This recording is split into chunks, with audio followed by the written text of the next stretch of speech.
For me, singing is that, telling a story. I'm telling my story, but my story is the story of all. Your story is the story of all because our story, we put them together. The same thing is at the center of it. So I don't pull this and that out.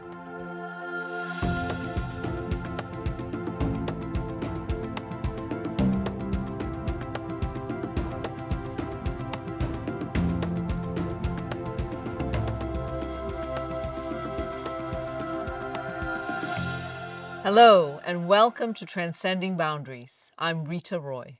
Sometimes the music starts before you even hear it.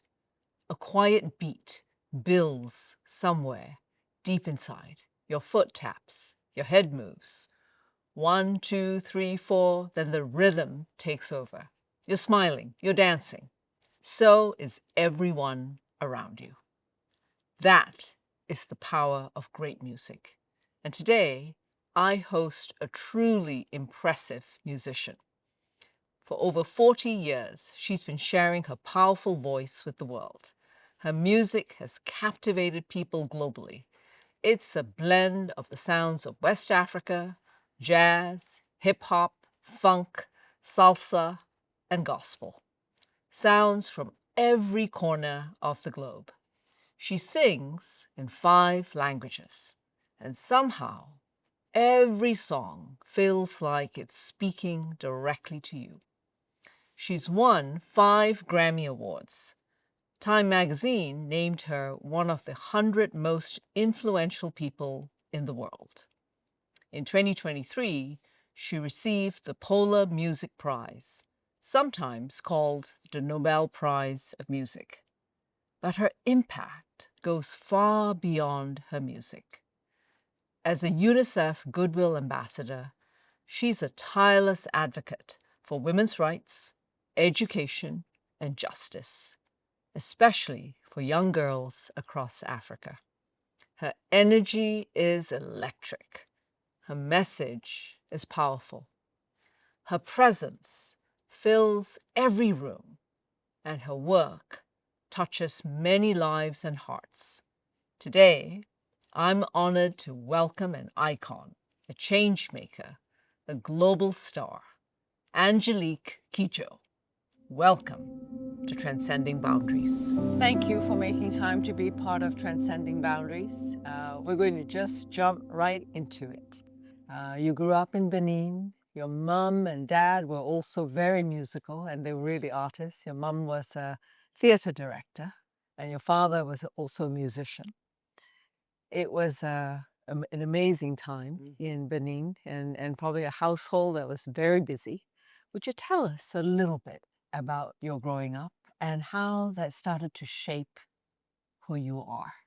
My first experience of being in the right place was the space that I was given.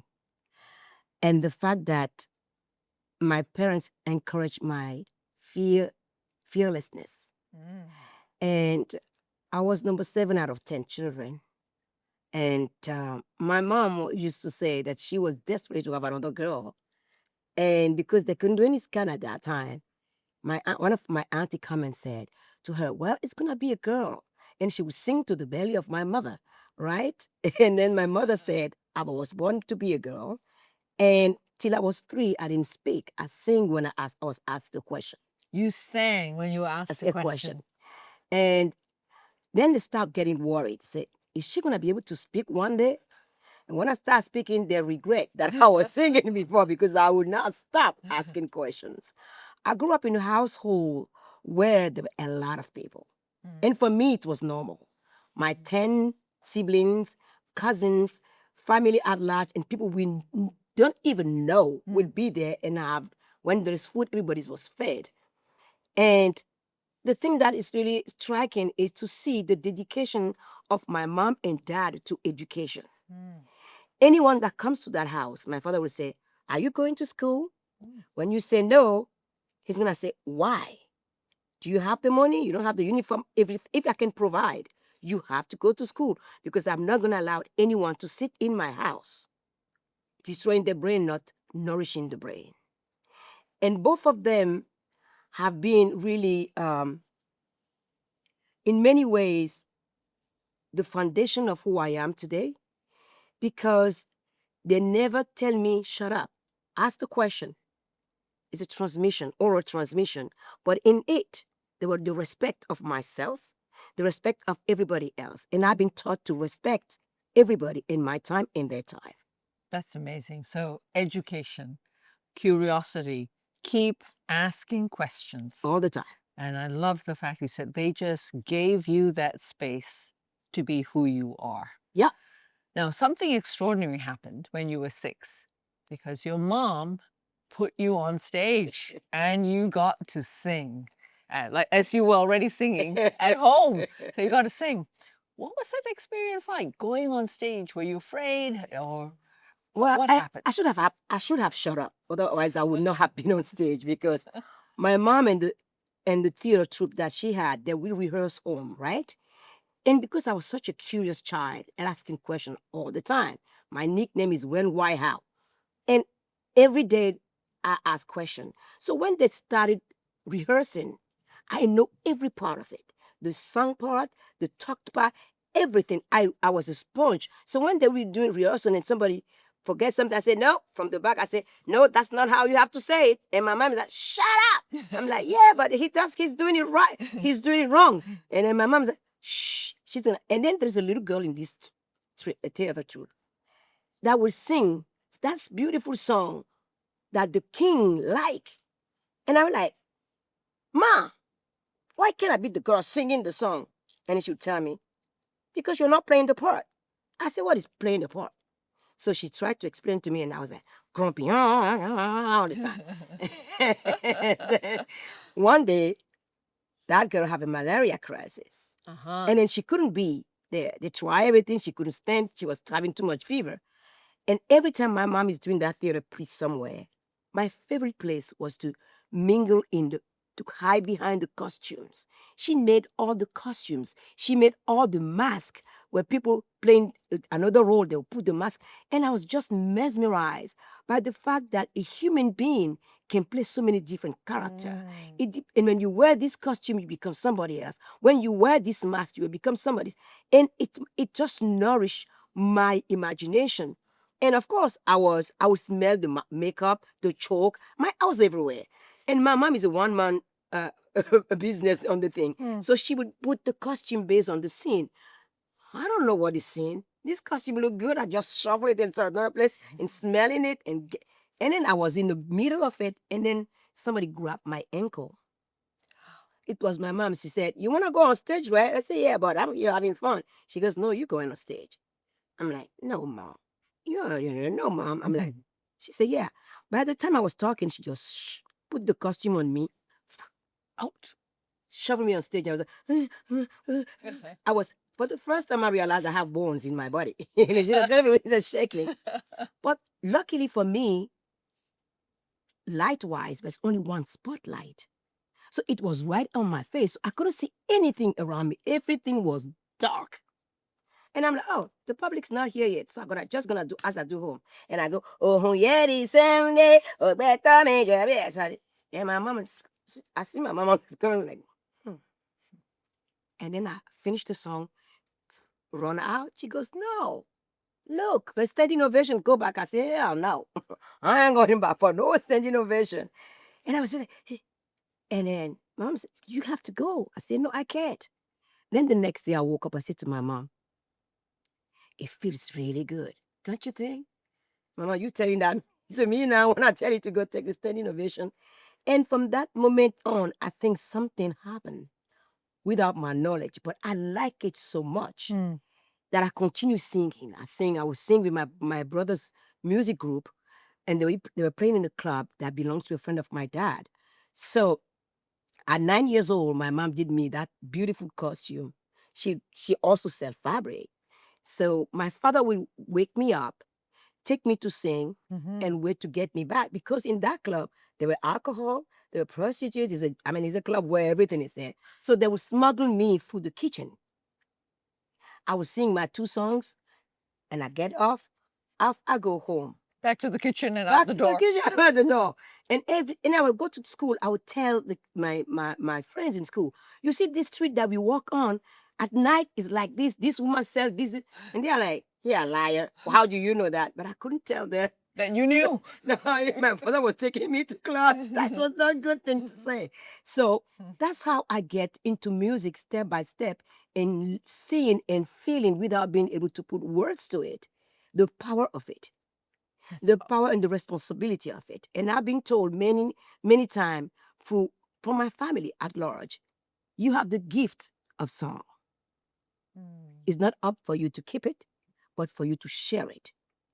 That's amazing. That's you got spirit. You mentioned singing in your brother's band. And I know just reading that Oscar, your brother Oscar, was very close to you. And was 11 years older than you when you started singing. What was that collaboration like? Jesus. And what did he teach you? My brother was a perfectionist, Wow. and that is hard to deal with. Before you please him when it comes to music, oh man, you're gonna go through sweat and blood. That's how he is. And he always said to me, music is not just like you decide to do it.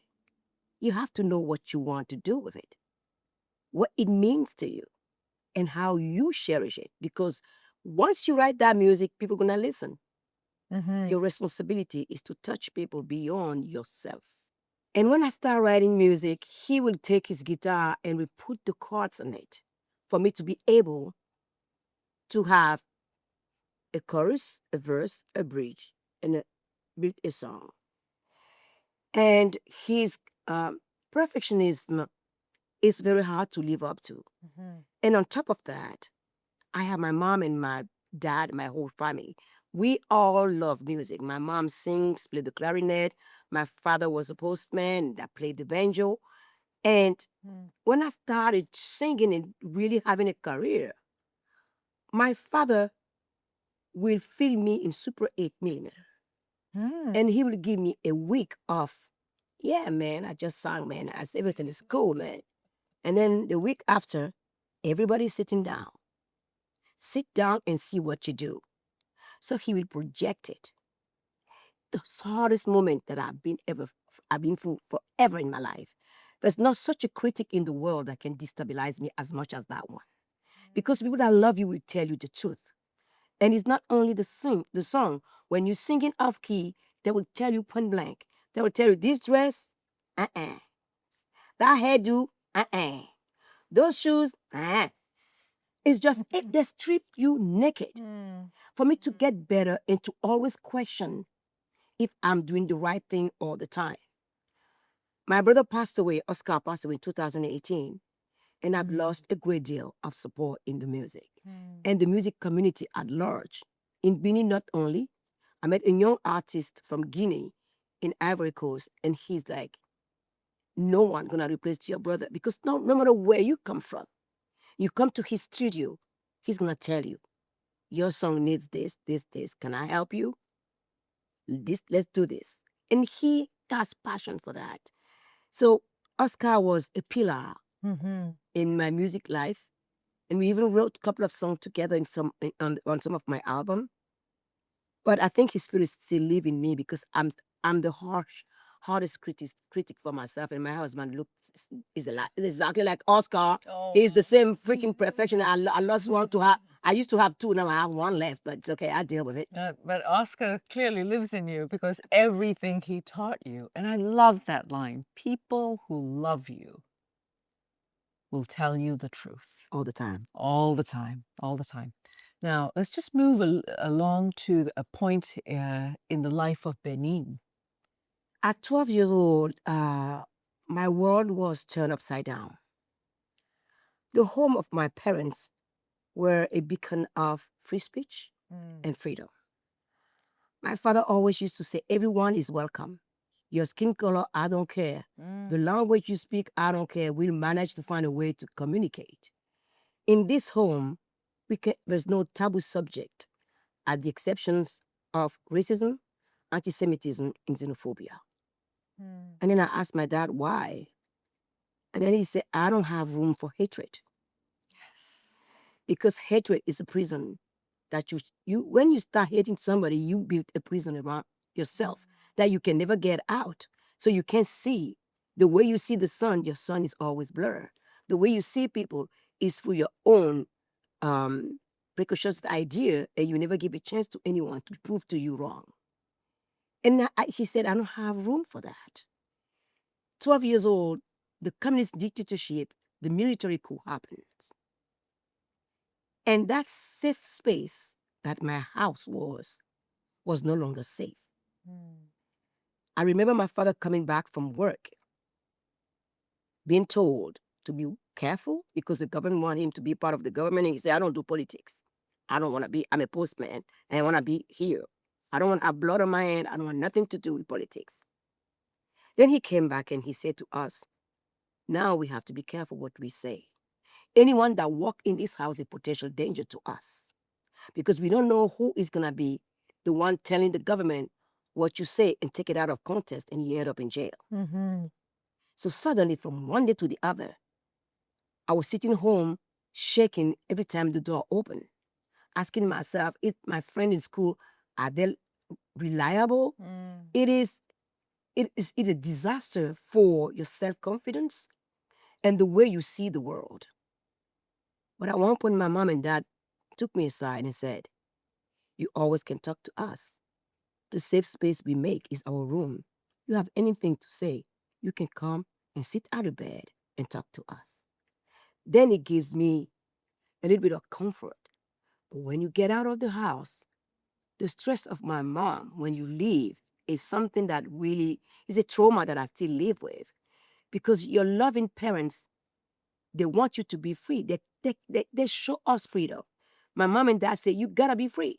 You stand for what you do. You do right is you. You do wrong is you. I don't want guilt in this house. I don't want blame game in this house. Don't blame anybody for your mistakes. You stand for it, and your skin color don't matter if you succeed or if you fail. So this is what I was raised on. And suddenly the political landscape is trying to take that away from me. But my parents they stay strong. We don't talk on the phone anymore because you don't know if the phone is tapped. And I did my album, my first album. I took my student loans that was due to every student to do my album. I came to Paris and I have to ask authorization from the government.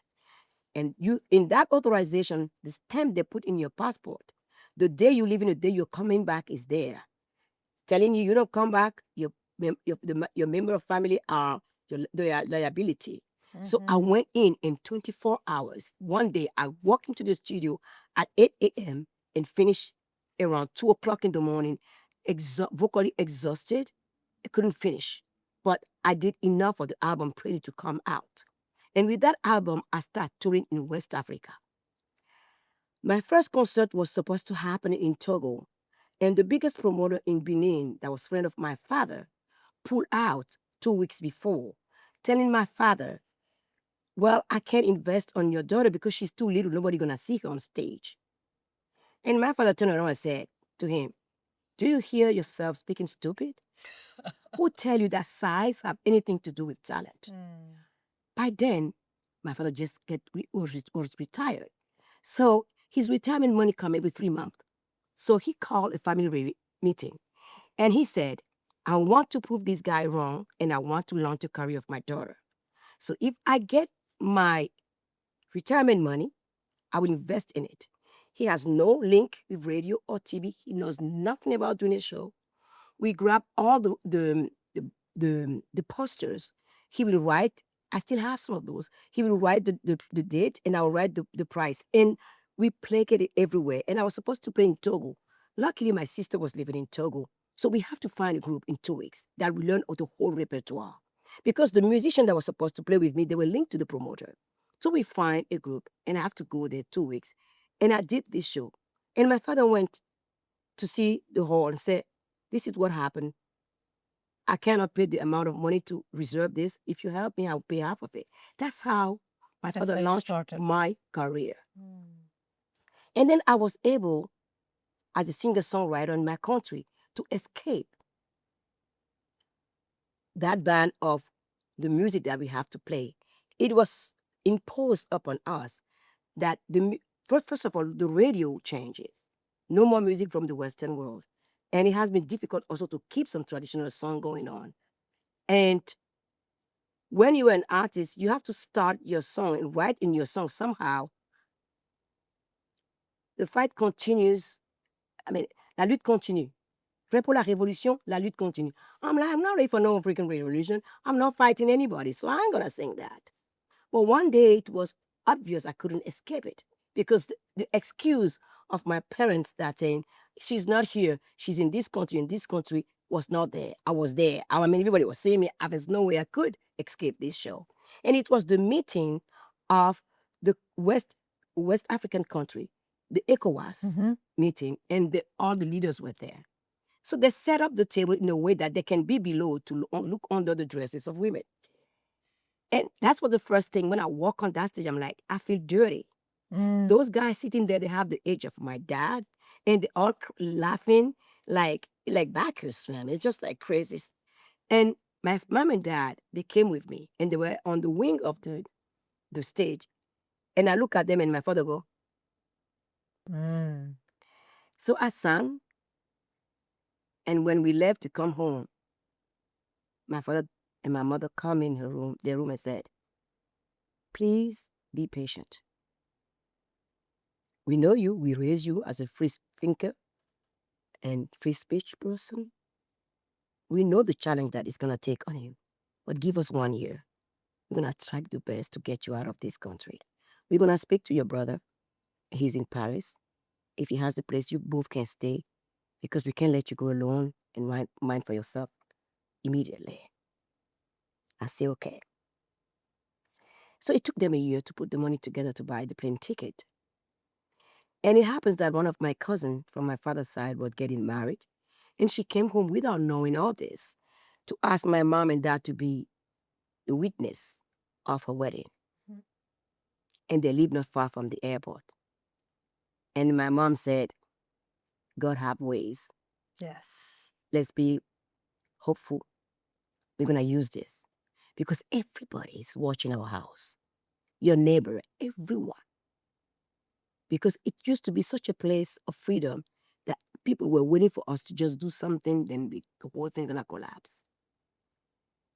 So my mom and dad have to talk to my cousin and her husband to keep them in the secret of it.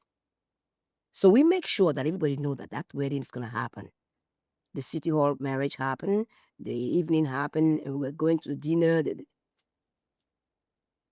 And the evening comes. My father put his car in the garage, and I wear my evening gown and make sure the door was open. Everybody see me. Took a picture. My suitcase was all in the car of my dad, and I have a plastic bag in which I put my traveling clothes in it. So we went to the dinner, and the flight that still leave from Benin is 11:45 p.m. still function till today. So when my time come close to go, the deal was you going to the toilet. My father was in the car. My mom stays at the dining table. And my father drove me far from the airport. He drove me close enough for me to be able to push my suitcase all the way. And Oh. one of the things that really haunted me and that still breaks my heart, I've never seen my father cry, ever. And the last image of my dad was him weeping behind the wheel, telling me, am I doing the right thing? What if something happened and you disappear and I don't have any news? As a father, I'm sending you to what wilderness. I don't know what's going to happen. Something happened to you. I don't know how I'm going to live with myself. And I said to my dad, Dad, please let me go. There are signs you said, let's follow God's way. I'm going to be okay. I'm going to be okay.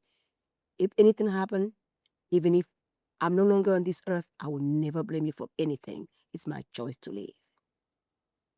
So I get to the airport, check my luggage, and the customs, what the government does, every workplace, the dictator is from the northern part. we always have friction between the North and the South. So if you are the desk man, you have somebody from the North, somebody from the South. So the guy from the North is always spying on the Southerner. So I walked to the custom, and it was the guy from the South, one of the guy that does music with my brothers.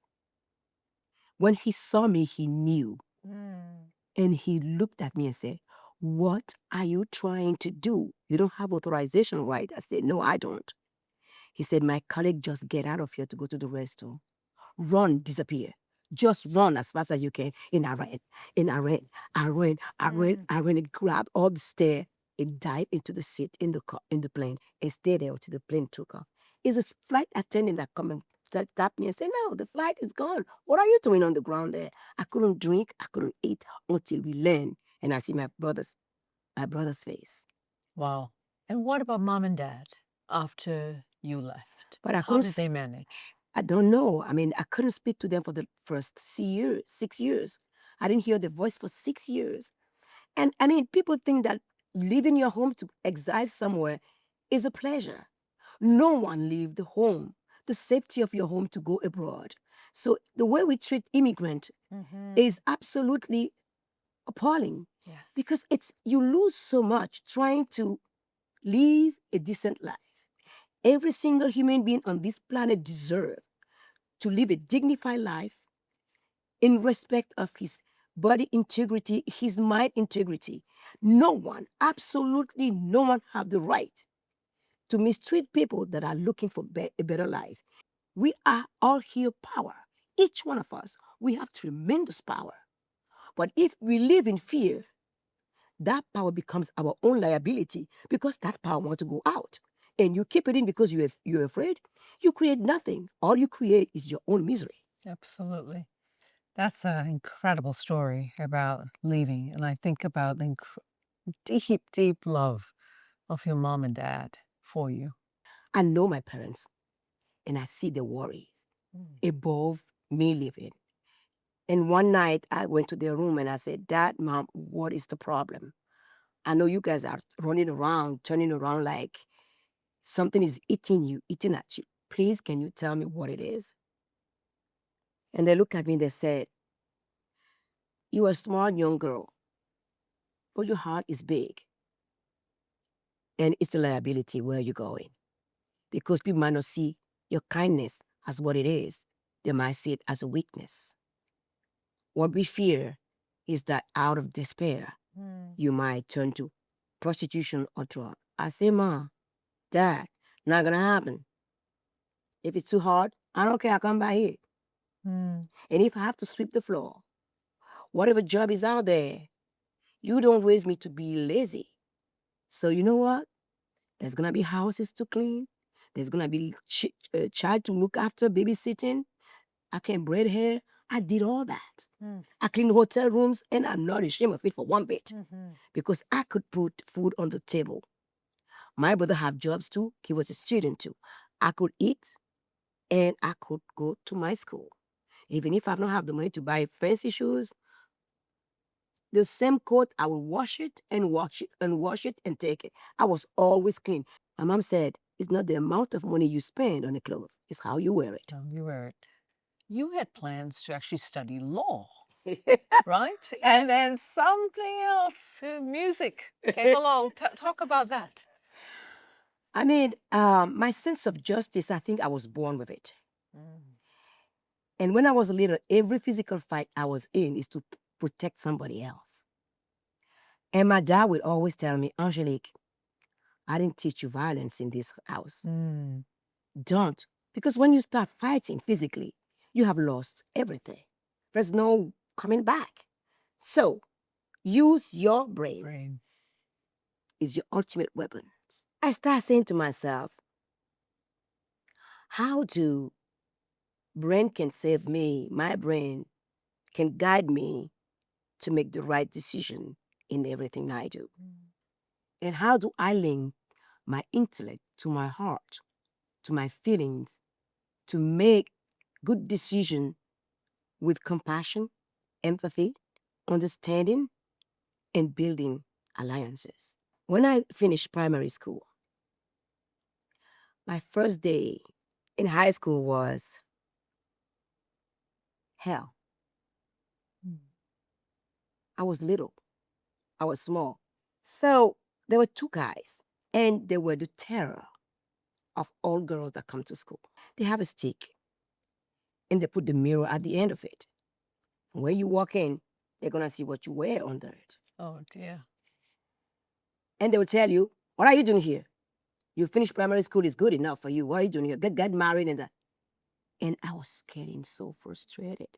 One day I came home and said, Dad, I want to beat this guy. I want to beat this guy so bad. Then he said to me, use your brain. Find something to say that they will not understand. And then they will think you crazy. And that's exactly what happened. That's how Batonga come about. Oh, wow. And law has something to do also with that moment. I decided when I was school, because when I get to secondary school, there were a lot of kids that were transferred from the north because of I don't know what the difference is. When the child comes in, they're like, oh, he's from the north, he's stupid because he's from the north. And I'll be fighting for everybody. I'm like, just stop saying that. He's stupid. Everybody, I'm just fighting for everybody, arguing everybody. And I said to my dad, when I grow up, I'm going to be a human rights lawyer or a surgeon because I love helping people. And also when I get there, I realized for the first time what it means to be a child, to be married. Because all my girlfriends, we make plans. Some of us were in the same high school. We were like making plans. This is going to be doctor. You're going to do this. I was the only one that made it. All of them vanished from the face of the earth because they get married.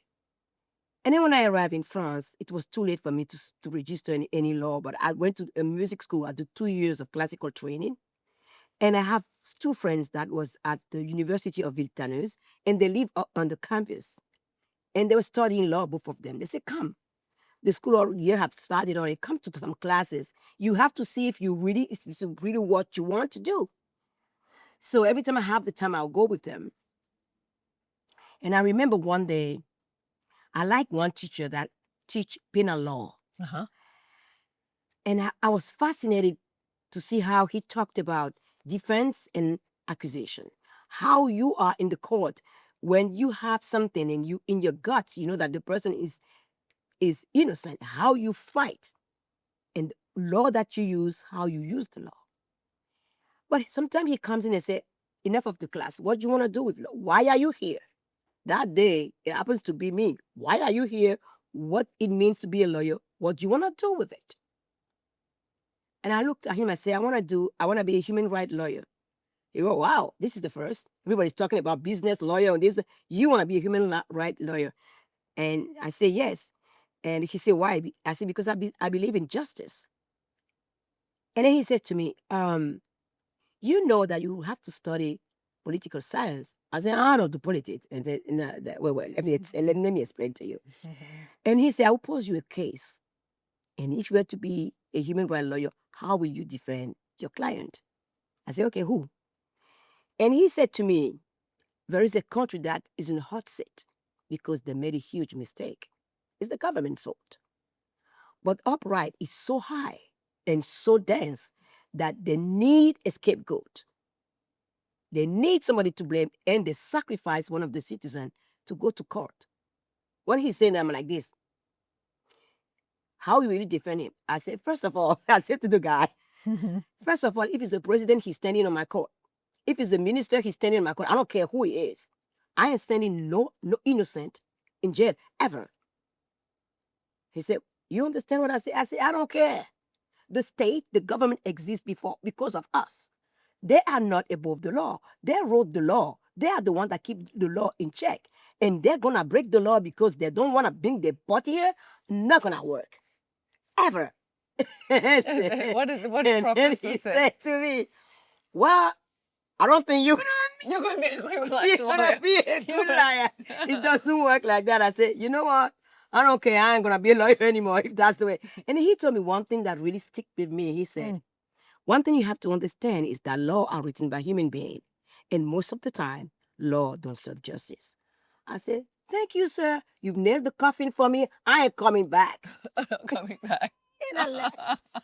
Wow. Wow. And so music became the form of advocacy for justice, for climate, for gender, for equality.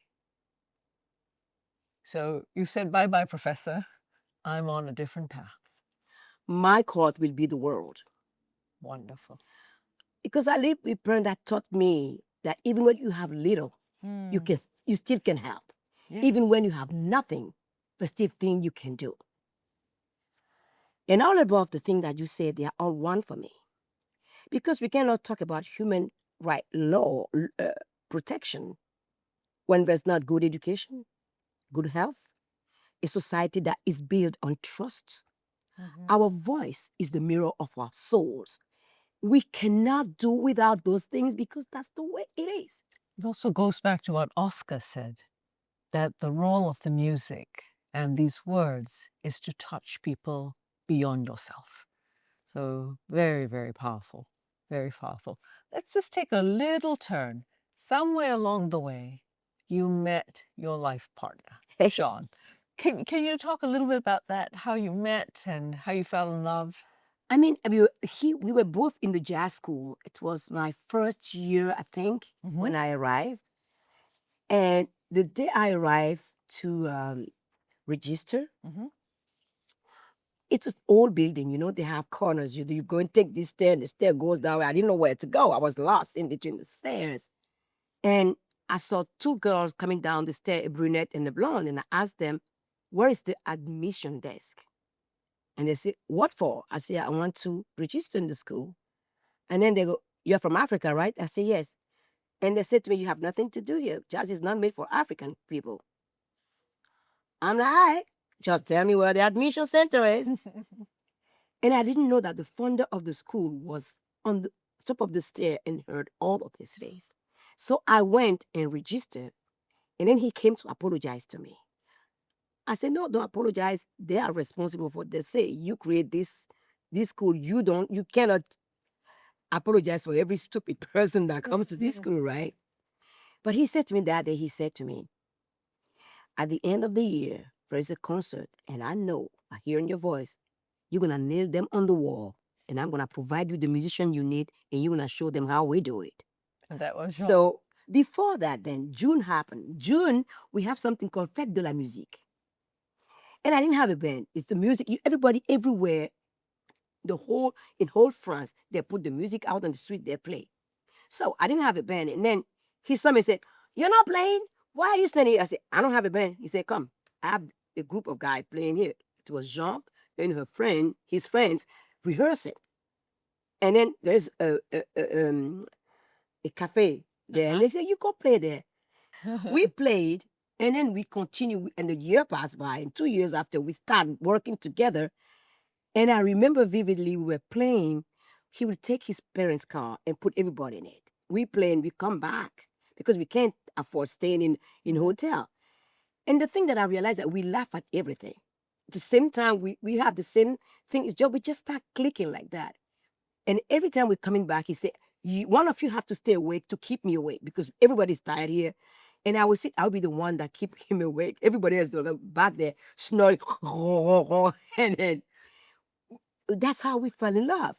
And the passion that we have for music, we knew that there's nothing more important for both of us than music. So we fell in love. We're friends. And then we do music together. For the first 10 years of our wedding, he was my musical director, my husband, the father of my daughter, and she's the whole, I don't know how he managed to juggle all those hats on his head, but he did. Now, how did Batonga begin? You talked about that schoolboy bully, and you said he had something to do back in your childhood about Batonga. But tell us about how you started it. And what does Batonga mean?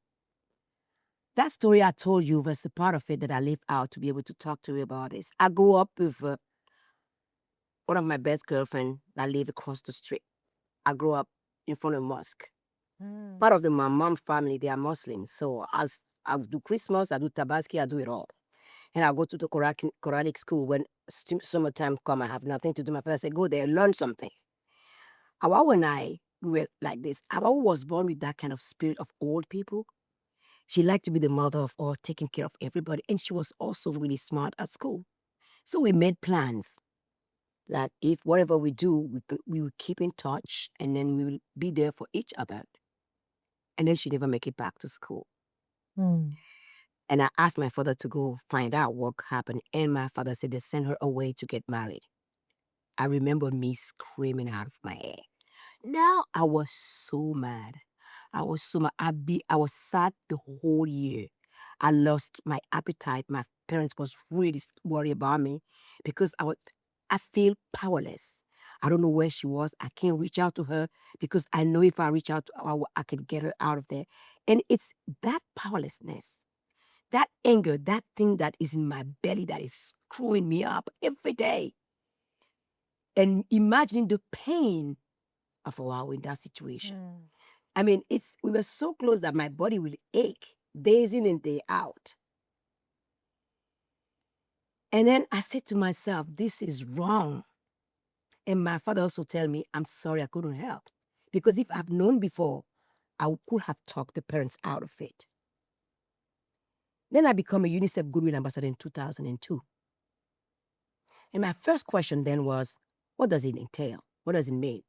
If I have to go around shaking politician hands, don't call me because I will shame you. I will say stuff you want to hear.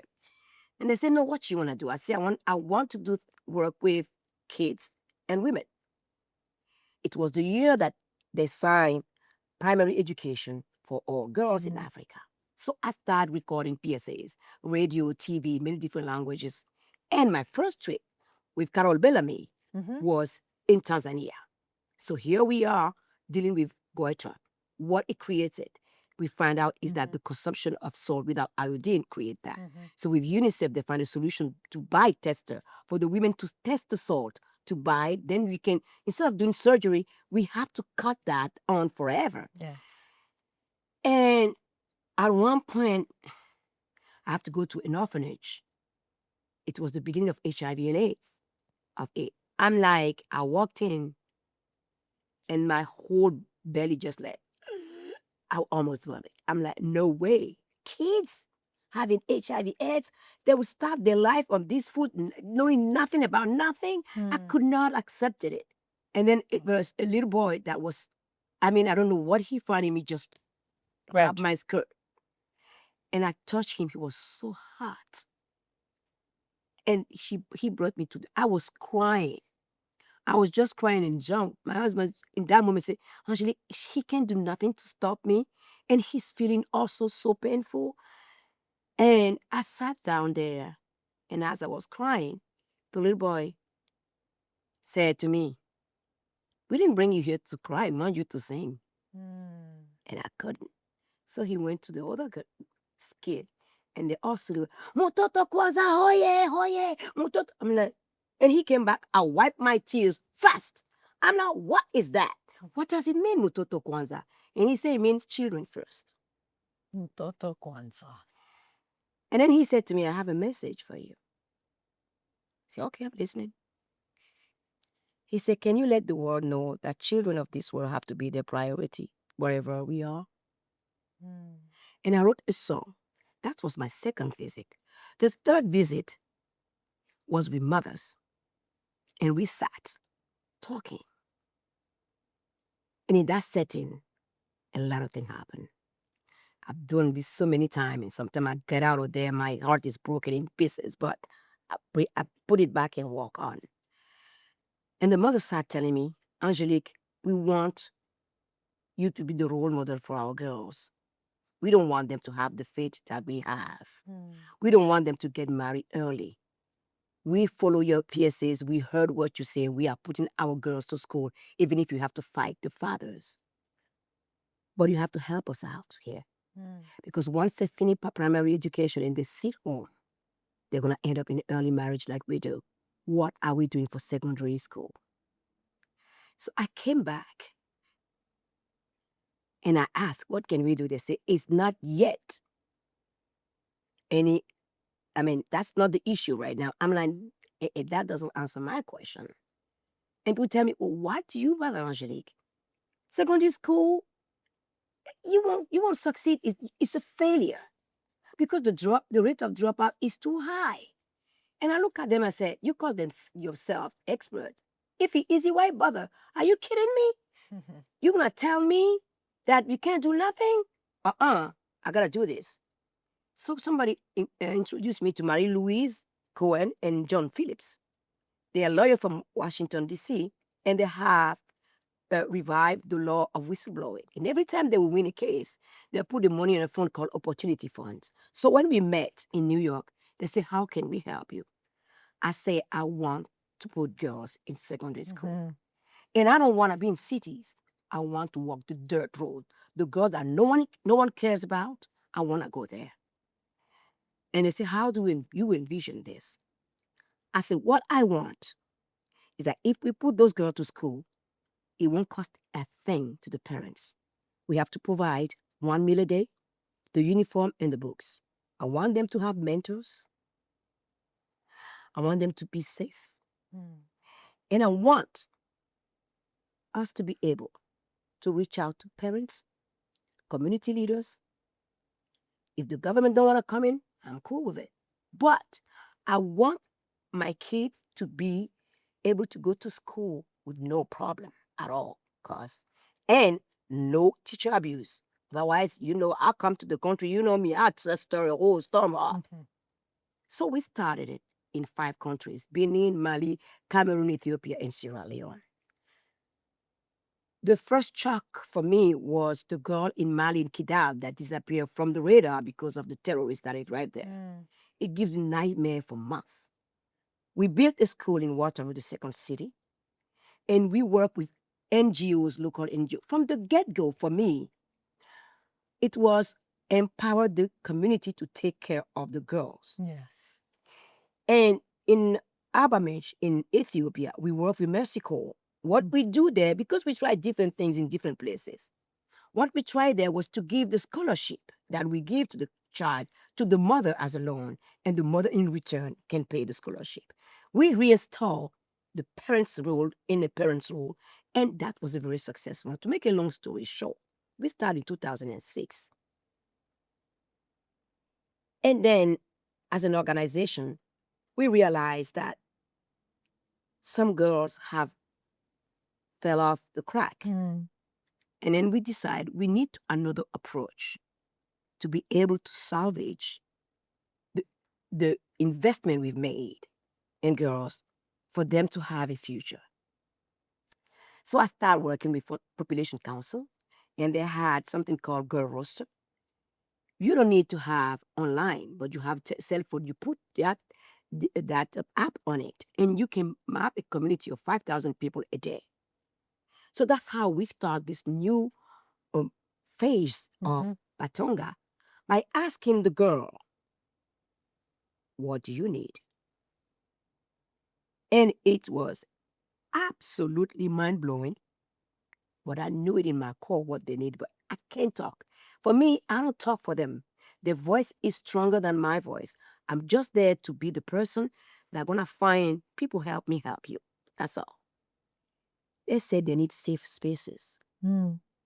So we started with Girls Club that evolved today to be business circle. We start from 16 till 20. Now we are from 8 till 40. The thing that is really important for me to bring about here is that when you empower people to see their own self as a leader, leadership is not just having a degree and being a minister or a doctor, whatever it is. Those young girls, they thought about what it is that they want. We owe ourselves, women that are in position of power, not only to talk, but to walk the talk and do it. Yes. Angélique, for everything you have done and touched and succeeded, you have still stayed so grounded. Back to your values, back to what mom and dad imparted in you, what your brother taught you. How do you do that? I didn't choose to be born in Africa. it happens because I don't know God's work. Mhm. One thing I know is the benefits of being famous at the early age with a grounded family give me that groundness. Mm.